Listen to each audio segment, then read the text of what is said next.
morning, everybody. I want to thank you for coming out today, listening to my speech about Plato, the architect of Western philosophies and thought. I want you to imagine for a moment that you spent your entire life chained inside a dark, damp cave. Your back is to the entrance, and the only thing you've ever seen are the shadows flickering on the wall in front of you. To you, those shadows are your truth. They are your reality. But then, here comes someone. They break the chains. They lead you out of the cave to a blinding, beautiful sunlight. For the first time, you see the world as it really is. The shadow world is a famous metaphor used by Plato, one of history's most influential thinkers and speakers. He used the story to describe the critical importance of education and communication. Today, we often feel like we're staring at the shadows on our screens. But Plato's work offers us a way out. According to the Stanford Encyclopedia of Philosophy, Plato's writings form the very bedrock of Western philosophical and rhetorical tradition. Today, we're going to examine the man behind the philosophy by looking at his life in a war-torn Athens and analyzing his allegory of the cave. Finally, how discussing his ideas in communication still drive social change today, and how his thoughts change the way we see our entertainment. To understand why Plato spoke the way he did, we just have to understand the world we shaped him. Plato wasn't a man in a robe. He was a survivor. He was born into an aristocratic family in Athens in 428 BCE. This is right in the middle of the Peloponnesian War, a brutal conflict that saw the downfall of Athens. As Deborah Nels notes in her 2002 bibliography of Plato, his early life was defined by political instability. But that was the course-correcting moment of his life. It wasn't a war, it was a trial. Plato was a student of Socrates, a man who famously asked Athens questions everything. When the Athenian government executed Socrates for corrupting the youth, Plato was devastated. He saw that a democracy without an education could easily turn into a mob. This was his trauma, loss of his teacher, that led Plato to stop searching for political power and start searching for the truth. The search resulted in his most famous work, The Republic. This brings us to his most famous speech from within a book, The Allegory of the Cave. In The Republic, translated by Alan Bloom in 1991, the Allegory of the Cave describes his prisoners I mentioned earlier. He writes that they see nothing of themselves or of anyone else except the shadows that are on the wall, and the fire lit from the opposite wall of the cave. Why is this important, public speaking? Because in Plato's time, there's a group of speakers called the sophists. They were the spin doctors of ancient Greece. They taught how to speak well just to win arguments, regardless of whether they were telling the truth, and Plato hated this. He argued that the speaker's duty isn't just to entertain or win, it's to be the person who has the sun when their back comes back into the cave and helps others see the truth. Saying this dialogue was a direct challenge to the fake news of his era. He wanted to move communication away from manipulation and into enlightenment. Today, these things are still going on.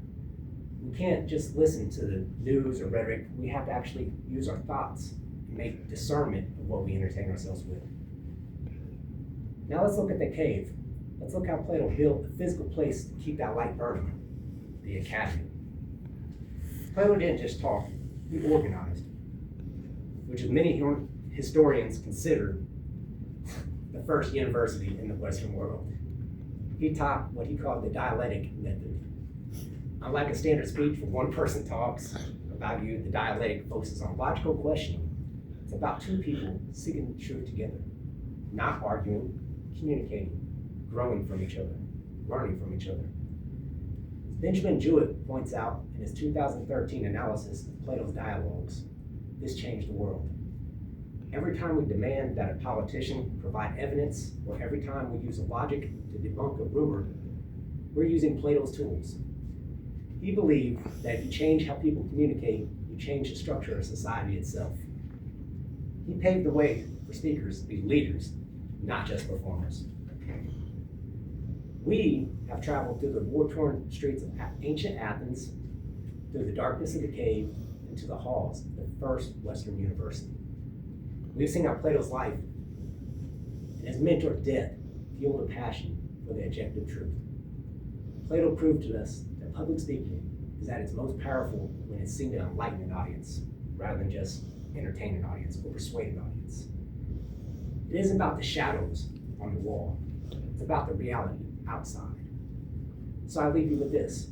The next time you see a shadow on a wall, social media, or hear a speech that's a little too slick, maybe this one even, remember Plato. Remember his call to step out of the cave, to question the shadows, and to always seek the truth in the light. You might have thought of Plato's cave as ancient history, but in Hollywood, it's obsessed with it. From Neo choosing the red pill, to the Truman Burbank settling the edge of his fake world. These stories fascinate us because we all have a nagging feeling that we are seeing shadows. Whether it's an AI-generated deepfake or social media algorithm, Plato's warning remains. Our reality is often just a projection. It takes courage to see the truth behind the screen. The most obvious depiction of this is The Matrix. The Matrix itself is a computer-generated dream world. The shadows are digital lives that people lead, and they're not even real. The sun is the real world, Zion, which is harsh. Nobody wanted to see that once they got there, but that was their truth. In the return, when Neo goes back into the Matrix to unplug the others, that was Plato's version of unchaining the prisoners. The Truman Show explores this social side of the cave too. The cave being sea haven, the shadows, the actors, the fake weather, the scripts. The sun was the exit door right at the end of the horizon. In Inception, it deals with caves within caves. Cobb and his teammate create dream layers. Each layer is a deeper side of the cave, getting further away from the sun, from the waking world. The shadow, the projections, dreams, dreamer subconscious, little shadows of the world. And one of my favorites of these, Plato in horror, Us. I love Jordan Peele, by the way. The cave is an underground network of tunnels tethered to the live. The shadows are forced mimic movements of the people above ground. And the twist, the shadows decide they want their lives back regardless of the cost. This is how this is in modern day society. And I love horror movies. Love Jordan Peele, by the way. My name is Thomas Smithis. Thank you for coming out here. Have a good day. Hey, little lady done stopped it after that. Does it look like I'm looking at it? I'm reading it off. No. You kept looking up at me and you kept looking around. I was watching for that. You know what I mean? So it looks like you're looking up at the person, but then you're also showing attention to. Thank you so much. And you know that's important for speeches. Like